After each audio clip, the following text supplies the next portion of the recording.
Marie-Claude est encore sous le choc.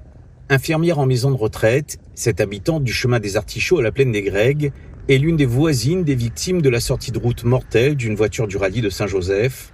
Elle est intervenue juste après le drame. Il y avait le petit garçon qui était encore, il y avait le torse ouvert. Après, il y avait à côté un petit corps qui était recouvert dans une serviette.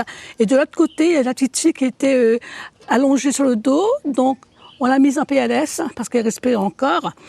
Après, je suis partie voir le papa. Le papa, il avait fait une partie du ménisque qui était partie, en fait. Hein. Voilà. Donc, je parle avec émotion parce que c'est vraiment, voilà, c'est atroce.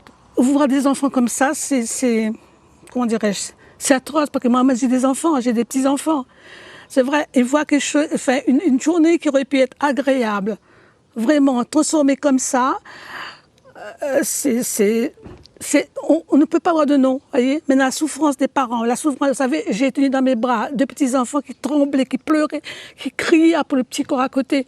Ils tremblaient, j'ai tenu dans mes bras, j'ai consolé, j'ai dit écoutez, je proposais aux parents, aux personnes qui étaient là, d'emmener les enfants loin, voyez. Et puis après, écoutez, moi je pouvais plus, vu que les secours sont arrivés après, il y a eu donc tout un, comment dirais-je, un tout de sécurité mis en place. Voilà, moi je suis partie après. C'était intenable et hier soir j'ai pas dormi.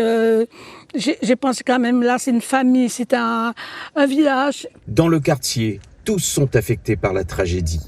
Entre tristesse, état de choc, incompréhension, à chacun sa façon d'évacuer le trop-plein d'émotions. Renmé et Gérald, eux, ont choisi de marcher. Et ce matin, elle me dit non, moi j'avais travail à faire, elle me dit non. Pour changer un peu mes idées, on m'a mis mon linge sous moi, j'ai fait un petit peu de marche.